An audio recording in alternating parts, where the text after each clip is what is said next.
So guys, कैसे हैं आप सभी लोग। ऑनलाइन स्टडी के हमारे चैनल में आप सभी का स्वागत है। आज हम लेके आ गए हैं आपके लिए करंट अफेयर्स का नया सेशन और ये पार्ट 1 है। इस सेशन में हम जो मई मंथ है उससे रिलेटेड काफी सारे मई मंथ में जो भी घटनाएं घटी हैं उनसे रिलेटेड करंट अफेयर्स कराने जाएंगे। आप अगर इस सीरीज को फॉलो करेंगे तो आपको 100% सक्सेस मिलना पक्का है। और हम इसमें किस किस से रिलेटेड करंट अफेयर्स कराने जाएंगे, किस किस एग्जाम से, तो for UPSC, SSC, state, PCS, NDA and others exam. So please before starting this video please like, subscribe and share. So let's start. हम पहला क्वेश्चन लेते हैं भाई। पहला क्वेश्चन है कि अंडर 17 महिला फुटबॉल विश्व कप 2022 किस देश में आयोजित किया जाएगा। यानी which country will host 2020 which country will host under 17 women football world cup in 2022? So answer of this question is option C, that is India. Yes guys, India will host 2022। पर अभी जो कोरोना वायरस के जो हालात हैं उसको देख के लग तो नहीं रहा। आई थिंक पोस्टपोन हो जाएगा या फिर दूसरी कंट्री में जो आयोजित किया जाएगा। पर अभी तक इंडिया में पक्का है कि भाई इंडिया में अभी तक की संभावना के हिसाब से तो इंडिया में ही होगा। इससे रिलेटेड हम इंपोर्टेंट पॉइंट्स देख लेते हैं भाई कि जो अब under 17 women football world cup है 2022 वो सेवन सेशन होगा, यानी 7वां संस्करण होगा। इससे पहले 6 महिला विश्व कप आयोजित किए जा चुके हैं। बेसिकली आयोजित कौन करता है, तो इसको आयोजित करने वाली संस्था है फीफा, जो सभी फुटबॉल से रिलेटेड सभी वर्ल्ड कप फीफा ही आयोजित करती है। तो आपने देखा होगा कि फीफा वर्ल्ड कप फुटबॉल का सबसे बड़ा महाकुंभ होता है। फीफा वर्ल्ड कप जो मेंस का होता है वो भी फीफा ही आयोजित करती है। और क्रिकेट में जैसे आईसीसी होती है वैसे ही फुटबॉल में फीफा होती है। यहाँ पे फीफा से रिलेटेड कुछ एडिशनल इन्फॉर्मेशन है जो बेसिकली इस क्वेश्चन से रिलेटेड इतनी नहीं है, पर आपको एग्जाम में कुछ भी पूछ सकता है तो आपको एडिशनल सारी नॉलेज होनी चाहिए। तो यहाँ पे इसकी फुल फॉर्म है federation international D football association. और इसके अलावा फुटबॉल से संबंधित सम इंपोर्टेंट टर्म्स भी हैं भाई कि फुटबॉल खेल का जन्म इंग्लैंड में हुआ था एंड सो ऑन। फ्रांस का राष्ट्रीय खेल फुटबॉल है, ये आपको पढ़ लेना।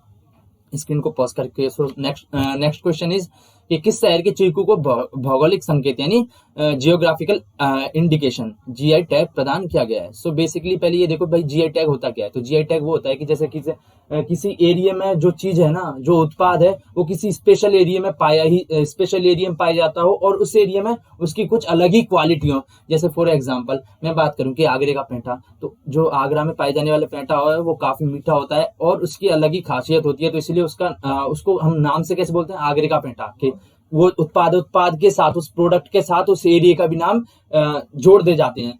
फॉर एग्जांपल जैसे हम बात करते हैं हापुस आम, तो ये मुंबई के हापुस आम या महाराष्ट्र के हापुस आम हम कह लेते हैं। यानी कि जो हापुस आम है अलग जगह भी पाए जाते हैं, लेकिन जो महाराष्ट्र के हापुस आम है उसमें अलग ही उसकी गुणवत्ता होगी, अलग ही उसकी पहचान होगी। तो ये क्या होता है, जियोग्राफिकल इंडिकेशन होता है, जिसमें अलग क्वालिटी, कुछ अलग लेवल की क्वालिटी उत्पन्न हो जाती है किसी स्पेशल एरिया में। जब जीआई दिया जाता है, यहाँ पे आप खुद पढ़ सकते हैं जीआई टैग क्या होता है। और ऑप्शन यहाँ पे पालकर बिहार, गुजरात, पंजाब, तो आंसर हो जाएगा पालकर महाराष्ट्र में। महाराष्ट्र के चीकू को जीआई टैग दिया गया है। यहाँ पे कुछ 10 जीआई टैग हमने लिख रखे हैं भाई, लेकिन गलती से 10 की जगह हम 6 ही ऐड कर पाए। 4 आप अलग से जाके नेट पे सर्च करना और उसमें मिल जाएंगे। कुछ हम पढ़ लेते हैं भाई। जैसे कि यहाँ पे देखा हमने, यहाँ पे आपने देख रखा होगा, just a second guys, I am taking a pen.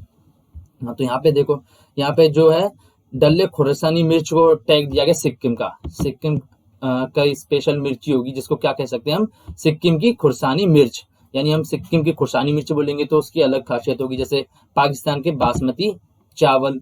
और उसके अलावा हम कह सकते हैं कि महाराष्ट्र के हापुस आम, ये देखो महाराष्ट्र के हापुस आम।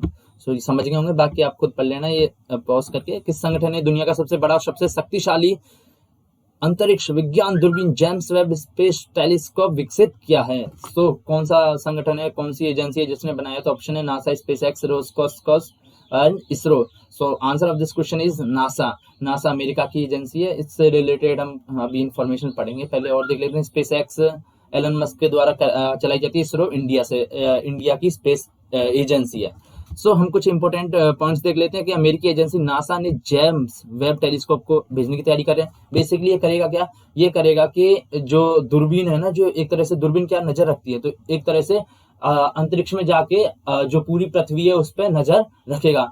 अब आप सोच रहे होंगे भाई इससे पहले कोई नहीं रखता था कि हाँ इससे पहले रखता था, लेकिन उसको गए हुए काफी टाइम हो गया था, तो थोड़ा फंक्शन में वो पुराना हो गया था, तो उसको थोड़ी मॉडिफाई करने के लिए उसकी जगह हमने नई दूरबीन भेजी है। तो यहाँ पे लिख रखा है कि पहले web telescopic iconic Hubble space telescope था और उसकी जगह अब ये वाला दूरबीन लेगा जो अर्थ पे नजर रखेगा। तो यहाँ पे नासा से रिलेटेड इंफॉर्मेशन है, ये नासा अमेरिका की एजेंसी एंड सो आप खुद पढ़ सकते हैं, लेकिन ये याद रखना कि इसका मोटो क्या, आप आपसे पूछ सकते हैं कि NASA what is the motto of NASA. ये जो इंटरनेशनल अफेयर्स में काफी काम आ जाता है भाई। So for the benefit of all, यानी सभी के फायदे के लिए इसका मोटो है। उसके अलावा यहाँ पे पूछ सकते हैं कि सूर्य मिशन का क्या नाम है नासा का, वो है सनराइज। नासा ने किसके अध्ययन के लिए मैसेंजर सैटेलाइट को लॉन्च किया, तो ये है mercury. So another question is world choreography award 2020 जीतने वाले पहले भारतीय वन एंड ओनली इंडियन कौन थे? तो answer of this question is Suresh Mukund. Yes guys, Suresh Mukund ही 2020 में वर्ल्ड कोरियोग्राफी अवार्ड जीते। बेसिकली ये यूएसए में एक टेलीविजन शो है। हम चलो अभी आपको स्लाइड में दिखा देते हैं। यहाँ पे है कि जो ये यूएसए में रियलिटी शो है, टीवी रियलिटी शो, जिसका नाम क्या है, वर्ल्ड ऑफ डांस। उसमें किस लिए उनको मिला है कि वर्ल्ड ऑफ डांस में अपने काम के लिए टीवी रियलिटी शो प्रतियोगिता श्रेणी में यह पुरस्कार जीता है। यानी टीवी के क्षेत्र में या टीवी में जो शो आता है उसमें कुछ स्पेशल किया हुआ कोरियोग्राफी से रिलेटेड, जिससे उनको ये सम्मान मिला है। सो ये हो गया कोरियोग्राफी, और उसके अलावा भी काफी सारे अलग पुरस्कार होते हैं। तो हम टॉप 5 नाम देख लेते हैं। तो यहाँ पे देखते हैं कि 66 में फिल्म फेयर अवार्ड्स 2021 में सर्वश्रेष्ठ फिल्म किस फिल्म को चुना? तो थप्पड़ एक मूवी, इंडियन मूवी, उसको 66 में फिल्म फेयर अवार्ड्स के लिए बेस्ट फिल्म जो है नॉमिनेट किया गया। उसके अलावा आप यहाँ पे देख सकते हैं, और भी देख सकते हैं कि 51वें दादा साहेब फाल्के पुरस्कार से किस अभिनेता को किया गया सम्मानित? तो होगा रजनीकांत साहब, साउथ के। और भी हैं काफी सारे, 3 और हैं, आप खुद ही स्क्रीन को पॉज करके देख सकते हैं। बाकी हाल ही में डीआरडीओ ने कोविड-19 एंटीबॉडी डिटेक्शन किट विकसित की है। इसे क्या नाम दिया गया? कोविड-19 एंटीबॉडी डिटेक्शन किट। ये हम अभी इसके बारे में इंफॉर्मेशन लेते हैं, पहले इसका आंसर सर्च करते हैं। तो इसका आंसर है डिपकोवैन। यस गाइस, डिपकोवैन नाम से जो डीआरडीओ ने कोविड-19 एंटीबॉडी डिटेक्शन किट लॉन्च किया, डिटेक्शन किट विकसित किया है। बेसिकली इसके नाम से पता चला भाई एंटीबॉडी डिटेक्शन किट है ये एक तरह से। सो एंटीबॉडी डिटेक्शन किट। सो हम देख लेते हैं भाई कि क्या काम आएगी ये डिपकोविन किट, जो अभी हमने जो डीआरडीओ ने जो है विकसित किया है। तो ये क्या आएगी? ये किट आएगी SARS-CoV-2 वायरस को डिटेक्ट करने में। यहाँ इस नाम से पता चला है भाई एंटीबॉडी डिटेक्शन किट, यानी डिटेक्ट करेगी, यानी पता करेगी जो सार्स कोविड वायरस है उसको डिटेक्ट करने में सहायता होगी। तो डीआरडीओ क्या होता है? डीआरडीओ क्या है, हमने जो इस क्वेश्चन में क्या क्या एडिशनल नाम आ रहे थे, तो डीआरडीओ आ रहा था, एक एंटीबॉडी डिटेक्शन किट आ रहा था। तो डिटेक्शन किट के बारे में हमने पढ़ लिया, अब डीआरडीओ के बारे में पढ़ेंगे। हर उस क्वेश्चन का आंसर तो देखेंगे, उस क्वेश्चन में जो इंपॉर्टेंट टर्मिनोलॉजी आ रही है उसको भी हम समझने की कोशिश करेंगे। तो डीआरडीओ की इन्फॉर्मेशन यदि डिफेंस डीआरडीओ से रिलेटेड, भाई इसकी फुल फॉर्म है defence research and development organisation. ये रक्षा अनुसंधान एवं विकास संगठन है, और बाकी मुख्यालय स्थापना आप खुद पढ़ सकते हैं। सो 6th क्वेश्चन ये है कि 21 मई 2021 को भारतीय नौसेना के INS राजपूत को डीकमीशन किया गया। यह क्या है? डीकमीशन बेसिकली क्या होता है? डीकमीशन होता है कि कोई सर्विस दे रहा है जहाज वहाज, काफी समय हो गया, तो काफी समय तक इंडिया को सर्विस दी है, तो बेसिकली फिर अब वो इस टाइम पे सर्विस नहीं दे सकता, क्योंकि अब जो है मानक और ज्यादा तगड़े हो गए और ज्यादा मजबूत हो गए और ज्यादा नई इंफ्रास्ट्रक्चर और नई क्वालिटी आ गई, उस कारण वो थोड़ा पिछड़ गया। इस कारण उसको रेस्पेक्ट देने के लिए उसको एक तरह से वो करते हैं, पद से हटाते हैं। बेसिकली मींस कि जैसे कोई सर्विस में होता है तो 62 63 एज के बाद उसको रिटायर कर दिया जाता है, तो ऐसे ही लगभग रिटायर्ड, उस भाषा में बात करें इंडियन जो इंसानों को रिटायर्ड करते हैं, वैसे ही जो जहाज होते हैं उनको डीकमीशन किया जाता है उसी भाषा में। तो ये किस प्रकार का शिप था? ये पनडुब्बी था, ड्रोन था, रॉकेट लॉन्चर था, डिस्ट्रॉय शिप था। तो इसका आंसर डिस्ट्रॉय शिप, ये डिस्ट्रॉय करने के काम आता था। ये काफी इसने अहम भूमिका निभाई थी जब जो सोनिया गांधी हैं उन्होंने जब बांग्लादेश और पाकिस्तान के विभाजन करने में अहम भूमिका निभाई थी, तब जो पाकिस्तान का PNS गाजी बांग्लादेश के लिए रवाना हुआ था, जिससे बांग्लादेश में बैठे पाकिस्तानी की हेल्प की जाए। लेकिन उस जगह पे INS राजपूत ने काफी हेल्प की थी, और जो PNS गाजी था उसको वहीं पे खत्म कर दिया था। इस कारण बांग्लादेश आजाद हो गया। तो one of the important factor is INS Rajput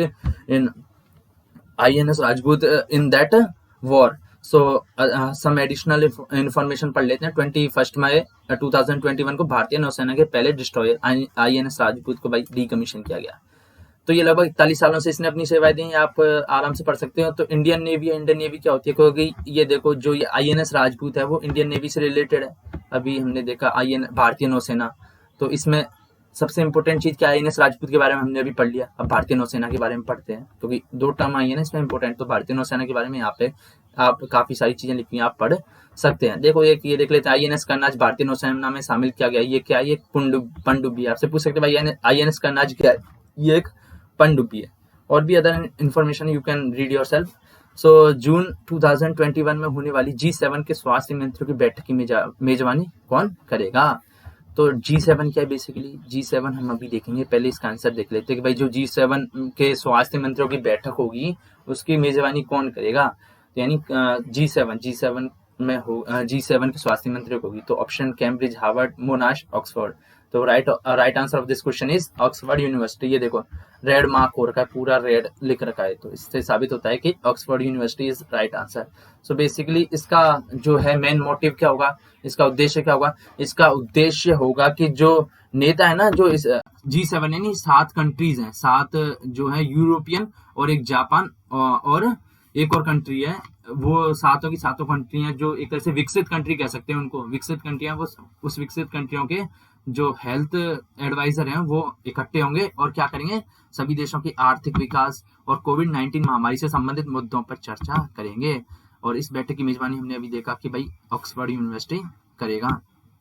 और G7 देख लेते हैं भाई, G7 यानी ग्रुप ऑफ 7 यानी 7 सदस्यों का, 7 देशों का समूह।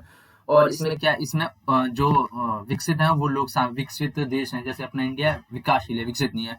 अमेरिका हुआ, कनाडा हुआ, यहाँ पे देख सकते हैं, फ्रांस हुआ विकसित देश, जर्मनी, इटली, यूके और जापान, अमेरिका एंड कनाडा, ये सातों के साथ विकसित देश हैं। ये आपस में एक संगठन बना रखे हैं G7, जिसमें कभी भी अगर जरूरत पड़ी तो एक दूसरे की हेल्प करेंगे। पहला G7 शिखर सम्मेलन हुआ था फ्रांस में 1975 में। और भारत, याद रखना कि भारत G7 का सदस्य नहीं है, लेकिन इसके बाद G8 बना, G10, G12 बना, तो वो हम आगे बाद में कभी जो है करंट अफेयर्स लेंगे उसमें डिस्कस करेंगे, फिर बताएंगे भाई भारत किस में शामिल है। तो आयुष्मान भारत योजना के तहत स्वास्थ्य और कल्याण केंद्र स्थापित करने में कौन सा राज्य पहले स्थान पर रहा। आयुष्मान भारत जो इंडियन गवर्नमेंट के द्वारा लागू की गई बहुत अच्छा इनिशिएटिव है। इसमें जो है मेडिकल इंफ्रास्ट्रक्चर को सुधारा जाएगा और मेडिकल से रिलेटेड काफी सारी फैसिलिटी को बढ़ाया जाएगा। तो स्वास्थ्य एवं कल्याण केंद्र स्थापित करने में कौन सा राज्य पहले स्थान पर रहा है। So answer is Karnataka. Karnataka राज्य सबसे बढ़िया, उसने इंफ्रास्ट्रक्चर सारी चीजें काफी सारी की हैं as compare to any other state. So ग्रामीण क्षेत्रों में व्यापक प्राथमिक स्वास्थ्य देखभाल प्रदान करने के लिए आयुष्मान भारत कार्यक्रम के तहत ये स्थापित किए गए हैं और कर्नाटक को पहला स्थान मिला, यानी बेस्ट फैसिलिटी उसने प्रोवाइड की है इस क्षेत्र से लेके। सो अगला देखते हैं भाई, विश्व जैव विविधता दिवस यानी international day of biological diversity कब मनाया जाता है। और ये आजकल के परिप्रेक्ष्य में काफी इंपोर्टेंट भी हो जाता है, क्योंकि आजकल बायोडाइवर्सिटी को कोई ज्यादा ध्यान भी नहीं दे रहा, और यूपीएससी में तो काफी सारे लगभग जो है एनवायरमेंट से रिलेटेड 15 से 20 क्वेश्चन आ ही जाते हैं। सो क्वेश्चन कभी भी बन जाए, भले ही डेट नहीं पूछे, लेकिन यहाँ पे जो है थीम पूछ सकता है भाई। थीम की जो है विश्व जैव विविधता दिवस की जो इस बार की 2020 की थीम थी वो क्या थी, तो वो थीम थी we are part of this solution. हम इस सॉल्यूशन के पार्ट हैं, यानी कोई जो है हल निकाल रहे हैं किसी समस्या का, तो उसके हम सब पार्ट, यानी सबको मिलके ही हल निकालना पड़ेगा, तभी पॉसिबल हो सकता है। सो यहाँ पे पहले इसका आंसर देख लेते हैं। इसका आंसर 22 मई। यस गाइस, 22 मई को हमेशा हम international day for biological diversity मनाया जाता है। और इससे रिलेटेड कुछ इंपोर्टेंट टर्म्स भी देख लेते हैं कि जो जैव विविधता है वो काफी जरूरी होता है, हमें पता ही है भाई, बिना जैव विविधता के तो संभव ही नहीं है हमारा जीवन यापन। जैसे कि हम किसी और चीज पे हैं, वो चीज किसी और चीज पे है, और जितनी ज्यादा विविधता होगी उतनी ज्यादा स्टेबिलिटी होगी उस एनवायरनमेंट की या उस इकोलॉजी की। ये बेसिकली ये एनवायरनमेंट एंड इकोलॉजी का पार्ट है। इसको मैं कभी और जब मैं सीरीज स्टार्ट करूंगा तब ये सारी चीजें बताऊंगा, इसलिए आप हल्का फुल्का आइडिया रख लो। जैव विविधता की कमी होने से प्राकृतिक आपदा जैसे बाढ़, सूखा और तूफान आदि आने का खतरा भी बढ़ जाता है, और भी काफी सारी चीजें आप पढ़ लेना। सो हमारा क्वेश्चन गाइस, सॉरी, हाँ, आज हमने सिर्फ 9 क्वेश्चन लिए और एक क्वेश्चन आई थिंक मिस हो गया, कोई बात नहीं, अगली बार हम उसको भी ऐड कर लेंगे। सो हमारा लेक्चर यहीं पे एंड होता है। तो आपको ये वीडियो कैसा लगा मैं कमेंट करके बताइए, और इस वीडियो को लाइक लाइक कीजिए और इसे शेयर कीजिए और इस चैनल को सब्सक्राइब भी कीजिए। आपका इंपॉर्टेंट वर्क है, आपको बस सब्सक्राइब करने में कितना टाइम लगेगा, मुश्किल से 5 सेकंड लगेंगे, लेकिन हमें जो मोटिवेशन मिलेगा वो ज़्यादा ही होता है, क्योंकि जितना सब्सक्राइब होते हैं भाई हमें भी लगता है ठीक है बंदों को पसंद आ रहा है या जो गाइस को पसंद आ रहा है, तो हम और ज़्यादा वीडियो बनाएंगे। सो आप इतना तो अप्रिशिएट कर सकते हैं, इसे लाइक सब्सक्राइब और शेयर कर दीजिए। So thank you, have a nice day, tata, see you soon.